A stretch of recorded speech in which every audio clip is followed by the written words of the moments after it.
adalah cara karakteristik interaksi penduduk kota-kota dengan lingkungan binaan atau dengan kata lain, karakter kehidupan, perkotaan, organisasi, masalah, serta studi tentang karakter atau kebutuhan fisik masyarakat perkotaan. Urbanisme juga pergerakan penduduk ke daerah perkotaan atau konsentrasinya di dalamnya. Di daerah perkotaan, kita kurang dapat bersosialisasi karena masing-masing sudah sibuk dengan kepentingannya sendiri-sendiri.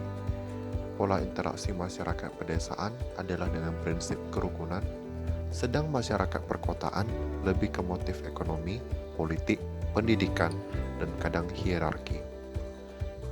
Pola solidaritas sosial masyarakat pedesaan timbul karena adanya kesamaan-kesamaan kemasyarakatan, sedangkan masyarakat kota terbentuk karena adanya perbedaan-perbedaan yang ada dalam masyarakat. Semua masyarakat yang hidup di perkotaan cenderung ingin hidup dengan cepat, bergerak dengan cepat. Contohnya, mengejar bus, makan cepat-cepat untuk bisa mengejar tugas, dan lain-lain. Hal itu menyebabkan kita kurang berinteraksi dengan sekitar kita.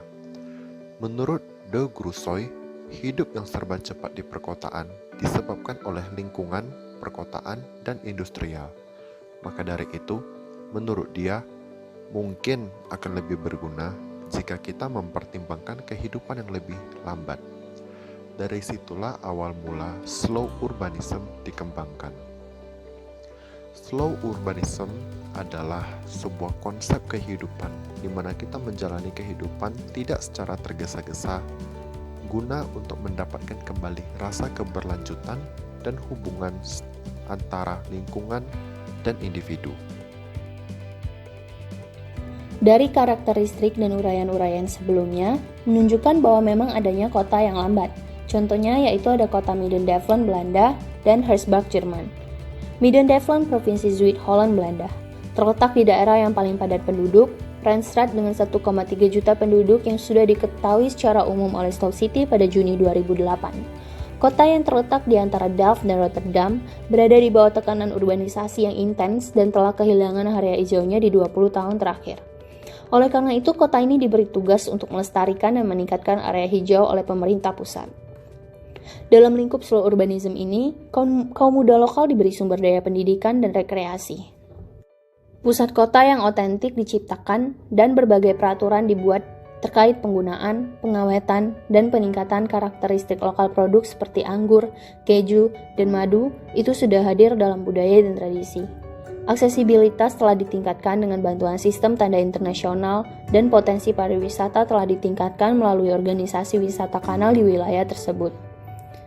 Hersbruck, Jerman merupakan slow city pertama di luar Italia yang sudah diklaim pada Mei 2001, terletak di bagian selatan Jerman. Kota ini memiliki populasi 12.500 dan memiliki ciri-ciri abad pertengahan kota dengan alun-alun dan jalan sempit dengan deretan pohon. Dalam konteks ini, praktik slow urbanism terkait dengan tujuan untuk meningkatkan dan memperkuat ekonomi lokal di daerah. Adapun untuk mendorong pangan khusus daerah, produk lokal, petani, dan produsen yang menjadi pemasok restoran sebagai yang pertama, langkah dan jaringan kolaborasi petani dan restoran telah dibuat. Peningkatan makanan lokal dimulai dan melarang budidaya organisme, hasil rekayasa genetika, dan produk dalam batas kota ditujukan. Selain meningkatkan produk dan makanan lokal, sistem energi alternatif telah digunakan di wilayah dan studi untuk melindungi lingkungan historis masih berlanjut.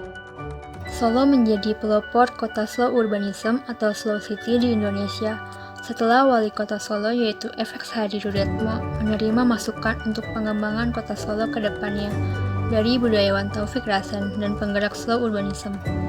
Kehidupan perkotaan yang serba cepat atau instan dianggap mulai menggerus nilai peradaban dan kualitas hidup. Solo dianggap memiliki potensi atau modal yang kuat untuk dikembangkan sebagai bagian dari slow city dengan budaya keramahan, kesederhanaan, dan kesantunan penduduknya. Dari segi kuliner, Solo juga memiliki potensi atau modal dari banyaknya usaha angkringan di sana. Kegiatan kuliner angkringan ini memungkinkan terjadinya interaksi antara penjual dan pembeli. Kuliner ini adalah bentuk kebalikan dari budaya fast food atau makanan cepat saji.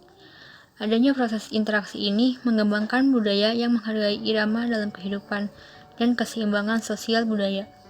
Solo juga menawarkan slow tourism yang lebih mengedepankan pembelajaran dalam rekreasi. Jadi bukan hanya sekedar berwisata, tetapi juga mendapat kepuasan batin. Pasar-pasar tradisional di Solo juga dianggap dapat menjadi awal dari gerakan slow urbanism.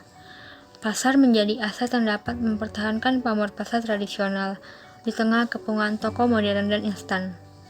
Pasar tradisional menjadi pusat peradaban dengan dukungan tradisi serta konsumsi produk lokal.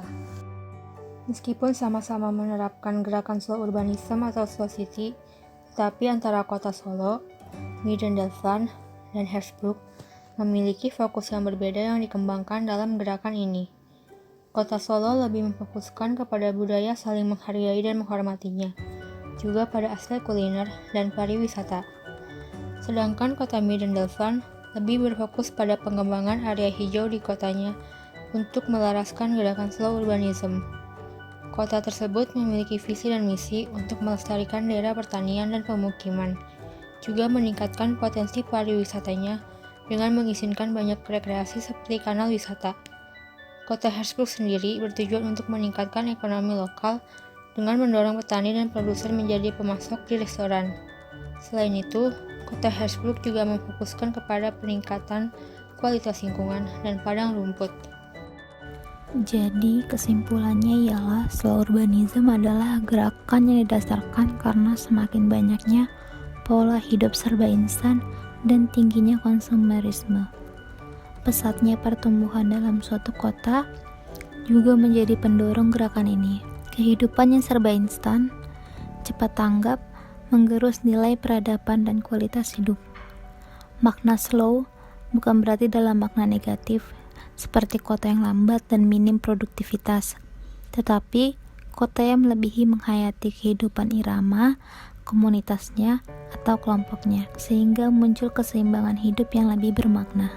Gerakan slow ini bisa bermacam-macam fokusnya yang diutamakan. Bisa dari budaya yang mengakar di suatu kelompok, peningkatan dari aspek kuliner, dan wisata yang lebih mendorong interaksi antar orang, peningkatan area hijau untuk berkelanjutan kehidupan, dan sebagai tempat antara masyarakat bisa saling merasakan irama kehidupan, ataupun peningkatan ekonomi lokal dengan lebih mengembangkan produktivitas produsen di kota tersebut.